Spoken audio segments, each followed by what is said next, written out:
Ang tagal-tagal ko na nagda-drive, hindi ko rin alam 'to dati. Kailan ko lang din nalaman. Nung nalaman ko 'to, natawa na lang din ako, eh. Yun pala yun. Yun pala ang ibig sabihin, 'no, kaya nabuo yung kamote.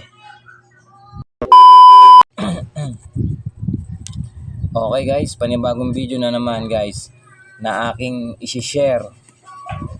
I-share ko lang sa inyo, dagdag kaalaman. Maraming driver na matagal na nagda-drive pero hindi pa rin nila alam bakit kamote ang tawag sa mga pasaway na rider. Well, dati hindi ko rin to alam dati guys.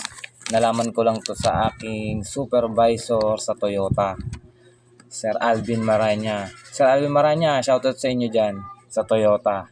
Sa mga taga Toyota, shoutout sa inyo dyan. Okay guys, balik tayo sa topic.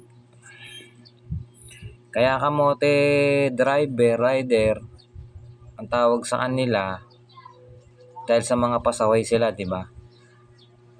Bakit nga ba kamote? Dahil kapag nakadisgrasya sila o nadisgrasya sila, tapos hihingian sila ng paliwanag, wala silang maisagot kasi nga kasalanan nila.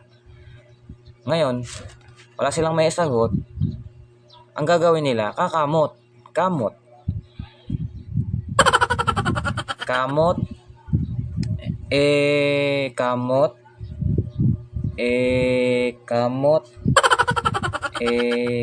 yun guys, kaya nabuo yung kamote. Kaya siya tinawag na kamote, walang maisagot, kamot lang, kaya siya naging kamote. Kaya nabuo yung kamote rider, kamote driver. Kahit sa school guys, bawa hindi kayo nag-aral, exam nyo bukas, mangangamote ka, wala kang maisagot, kinabukasan, kakamot ka ngayon. Yon.